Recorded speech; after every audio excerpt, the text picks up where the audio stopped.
to the Charmed Web Show. I'm your host, Tricia Carr. I'm a medium, animal communicator, empath, and energy healer. On this show, we discuss spirituality, magic, and the unconditional love of the universe. We welcome listener calls to answer spiritual questions and to offer live readings. Thanks for tuning in. Hello, Facebook Live world. So nice to connect with all of y'all. I'm Tricia Carr. This is my first Facebook Live post. I'm going to probably also put this recording up on my podcast, which is My Divine Life. I actually co-host that with my best friend, Tamara Preston. And if the video turns out okay, I'm probably going to also put it up on our YouTube channel, which you could also find by searching My Divine Life. So, I'm here to talk today about something that it has become incredibly poignant to me and very impactful, and has been because of an awakening that I had. And basically, what I want to talk about is the fact that magic is real. So, what do I mean by magic? Well, I'm talking about the fact that we all absolutely create our own reality. Whether we do it consciously or not, we are creating our own reality. And to keep this topic streamlined, I'm not going to bring in some of the facets about this topic, meaning like the whole point of why do bad things happen to good people? And that's a super important part of this topic to discuss. And I love discussing it, actually. Oh, I have a kitty knocking over something. I think it's really important to discuss the facets of why bad things happen to good people, or why bad things happen at all. But thank you. You're so sweet. Brittany said that I'm beautiful. I appreciate that. I don't feel like it today. So you're an angel to tell me. Thank you. So anyway, we've all heard of the law of attraction. I'm sure, especially I'm sharing this to light workers of the world. We all absolutely have heard about that. And perhaps maybe some people's first association or most obvious association of the law of attraction came through The Secret, which was a film I think it was about 10 years ago at this time. And while I think the makers of The Secret had really great intentions, I don't think that it did a really thorough job of really explaining what the law of attraction is and how it functions.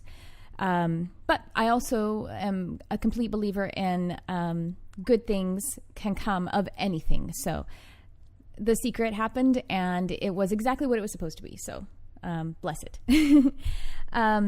But the thing is, I think actually even the language, the law of attraction, can be misleading sometimes, because when we say the word attraction, that is implying that, like location. So I'm here, and then there's this, my desire or whatever, and it has to come to me via matching it with my personal vibration. That part of it's right. Personal vibration, you can't have anything in your reality unless you are a vibrational match to it. But the thing is that in truth, in spiritual truth, in actuality, there is, I'm going to read the comments. This is going to sound dumb, but is there anything I can do to call Bradley Cooper in my dreams? You can. Oh my gosh. Okay. That's a topic for another day. Callie, I'm sorry if I'm saying your name wrong. In a way you can, because I actually practice and also teach telepathy.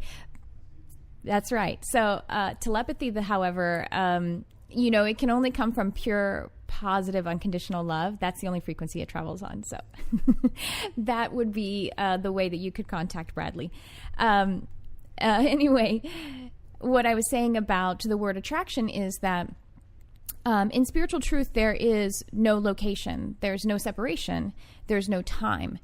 So this time-space reality is we feel the effect of time and location, but in truth, all dimensions and everything, the little fly, everything is here and now at this time.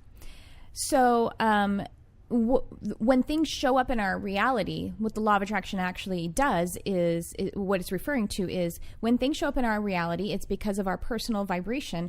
And so we just basically are on that frequency, but it's already here. So Bradley Cooper's already there, Callie. He's right here because he's not somewhere else, because everything is everywhere. The now and the here is infinite and completely expanded to the entire universe. It's a big thing, and it's not something that we get every second of every day because we're having a physical experience that begins and ends with this this materialization of me. But the larger part of us is actually infinite.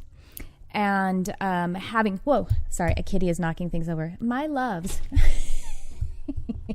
Barnabas, sweetheart, you're messing up the video. Come over here. Come here and be in the video. They get super curious when I'm recording something. They want to be involved. Come here, baby. Come say hi to everyone. Come say hi to Facebook. Ah, look at that handsome. Look at that handsome guy. Isn't he handsome? Okay, now go away. I love you. I'm going to talk to you in a minute. Back to the topic at hand. Kitties are always the topic in my house. All right, so where was I? Now, let me get back on track here. I was talking about how your personal vibration is actually the frequency that brings things into your reality. So essentially, everything in your awareness is just a holographic representation or a projection of your inner vibration. So to that point, you can, if you understand that well, then you can perform magic. You can be magic and you can do magic. So one of the ways that you can engage in magic from the perspective of things already being in your reality is you can look at absolutely everything in your reality, like Barnabas, my kitty, just getting in the camera frame, knocking it over. I have a rubber band right here, I could take any of these things that are in my manifested reality, and I could analyze them to decipher soul clues from my soul. And what does my soul want? Well, your soul always wants to restore you back to the understanding, the perspective of unity, of oneness. I'm sure, again, in this group, the Lightworkers of the World, that is something you feel so naturally. Now, the reason that it is a restorative process is because coming to the physical plane is the point of it is to experience separation and limitation and time and scarcity, because by understanding the contrast of the reality of the universe, then we understand the universe better, infinity, oneness, all of that kind of stuff. So we understand black when we understand white, light when we understand dark. So your soul, after you kind of get that, your soul is always trying to bring you back to understanding oneness. That's your soul's only problem, is trying to help you to feel unified again. So basically, you know how you can analyze your dreams, because your dreams are a projection of your subconscious. Well, you can analyze your reality in a very similar way, because your reality is a projection of your entire being, your subconscious, your conscious, and all of the actions and thoughts that you have put momentum behind. So absolutely everything that happens, you created, and your soul is giving you a clue about a way to heal back to the perspective of unity. Now, you can do it. Sometimes the things in your awareness are just celebrations. You know what I mean? It's like a beautiful breeze, and it's just a celebration of life. Well, that's an easy road. You get right back to feeling unity because you're so inspired. Inspired meaning spirit within. You're feeling that. You're feeling that eternal nature. But then other times something let's say that rubber band that I picked up, what I've lost now. No. Okay. Actually, so if I'm totally doing this on the fly. This rubber band right now is reminding me of something from my childhood when my mother would wrap our sandwiches in like instead of being able to put it in a sandwich bag, we had run out and we didn't have a lot of money. So she would be really resourceful, actually. And she would cut the Wonder Bread bag down to the size of a sandwich bag and wrap it up. And then she would, close it together with a rubber band.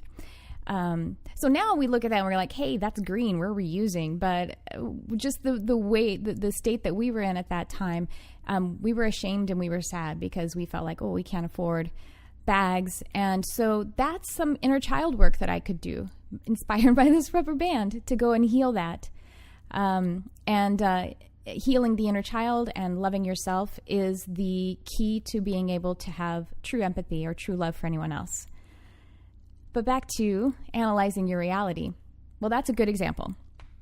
And I'm actually teaching a class on this, how to analyze your holographic reality. I don't know, this is a really large group. I'm teaching it in Pasadena, California in like a couple weeks. But I think I'm probably going to record it, and then maybe I'll post it on my YouTube channel so that everyone can benefit from it. What keeps me young? I don't know. You guys are so sweet. I'm so happy to see people commenting and joining in. I'm so blessed to be in this group. I'm so blessed that I was guided to it. Everyone here is so wonderful and full of love and light. So that's one way that you can practice magic, is to see what you've already created and use those, decipher clues from your soul about how to heal, how to celebrate and how to heal. So another way is the way that I think that, I know that The Secret was trying to explain, but I think that it didn't quite get all the way there. And that is to be able to consciously create your reality with your thoughts and your emotions. So I think one of the places that I got hung up on when I was trying to understand it, and I think a lot of people do get hung up on, is kind of like the step one part of it. So let's say one of the techniques people use for trying to manifest and utilize the law of attraction is something like a vision board. And there are a ton of great success stories about vision boards. But let's say you put up a vision board of your dream house, right? And a year later, you get your dream house. That's amazing. But the truth is, because there is no time or location in spiritual truth, for the year that you had that vision board and you didn't have your dream house, the vision board was failing, and you were failing at the law of attraction. Because in spiritual truth, we can be in the vibration frequency of our dream house instantly. The instant that you got your dream house, that was the instant that you actually performed magic. All of the work up to it was just doing it wrong. It's weird. It's really fragile. But here's the deal. The reason it was failing for that year is because you were in a state of not having your dream house. You're in a state of wanting it. And the vision board was actually, to some degree, reinforcing the state of wanting it. So if you're wanting it, the universe is going to give you wanting. It's like that precise. If you're wanting isn't having, wanting isn't being. So you're actually practicing a vibration of lack in that instant. So it's really, and that doesn't mean don't do vision boards. And that doesn't mean, because you're just trying to get to the place of actually practicing the vibration and having the vibration of having, of believing, of being.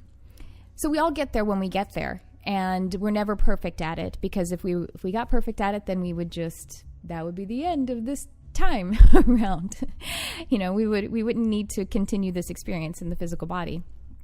But what's cool, if you can grasp it just a little bit right now, then you can start to get really good at it. And even if you create a vision board, that vision board could work like that for you. Or maybe it takes a day, or maybe it happens instantly. So that's kind of the razor's edge to try to just get a glimpse of. And it's perfectly okay that we don't get this most of the hours and minutes of the day, because we're here living this experience. It's also completely okay that we have watches and alarm clocks, and that we are cognizant and believing in time most of our life. But the thing is, let's see, what else did I want to say about this? When you are there was something else I wanted to say about it. Well, basically, I think that was it, those two principles, but I wanted to share how these things were incredibly manifest for me, so obvious, really recently. And just yesterday, actually, I was walking to the gym, and I was standing at a crosswalk. I had pressed the button, and I was actually talking to an ascended master. I was speaking with one of my spirit guides, who's actually an ascended master that I have a really close relationship with. And I had said to the ascended master, I said, I want to know how to get on my higher path. I want to know how to completely commit to my purpose. And then I said, and I am even willing to face my personal demons, my personal devil, the way that Jesus was in before, he committed to, serving mankind. And he was in the desert, and as the Bible says, that he was confronted by Lucifer. And I really read that as, Lucifer, or the devil, was really him. It was his struggle. It was an inner personal struggle. And so I was just using that, and I said, I will even fight my devil. So I stepped up, the light turned, standing on the sidewalk, the light turned white, the hand turned white for me to cross. And just walking along, and it's about 3 seconds later, and a car is coming directly toward me. Fairly fast. She's making a left turn, and she's coming toward me.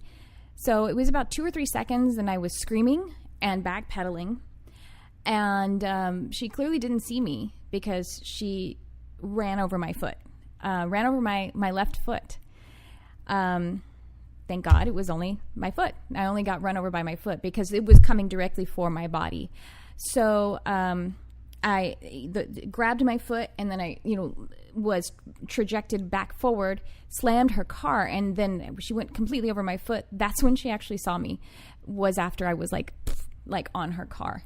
I was wearing my running shoe, and my foot was to the side, so the rigid part of the shoe actually helped to a lot of the crushing. I just have a really badly bruised foot. But the amazing thing about it is, I was lying there and I was screaming because I didn't know what had happened. I was in shock. So I could tell right away that I had answered my own plea. What would a car be in a dream? A car in a dream would be about your path and your purpose, right? Your direction. I was walking on a crosswalk. To me, a crosswalk sounds a lot like crossroads. And I was asking how I could commit to my higher purpose, fully, permanently, full time. And then it was my foot that got run over. My foot is a symbol of my action, of me actually walking my path, of me taking action. And it was my left foot. So your left foot, the left side of your body is metaphysically the side of your body that is receiving. And not only that, but your right brain controls the left side of your body. Your right brain is your creativity, your inspiration. Essentially, it is your soul's intentions are being executed through the right brain out the left side of the body. So my message was clear. While I was still sitting there in the street in shock, yelling, was, your path is right there before you. You just need to receive it with action steps. And so that's what I'm doing today on Facebook Live, even though my foot is really swollen. I am taking action, and I'm sharing this message with whomever is willing and interested in listening, whose ever frequency is dialed in on this one at this time. And I'm so grateful for all of you and connecting with you right now. I can feel your love, and I can see your likes and your hearts, and I appreciate you all so very much. I would love to make contact with anyone who has, who feels this message and who would love to share messages with me as well. My website is Tricia Carr Charm, TriciaCarrCharm. I have a blog there, and I'm going to be doing more videos. And I just want to connect with the community to be able to bring more light and love into this world, pure positivity, we're in a big awakening. I really do feel that and believe that. I'm an animal communicator. I'm an empath. I'm a medium. And above all, I love you, whoever you are. And so I thank you for tuning in, and thank you for your comments. Have a great weekend. To hear this full episode, subscribe to the Charmed Radio podcast on iTunes. Thanks for tuning in. I love you, whoever you are.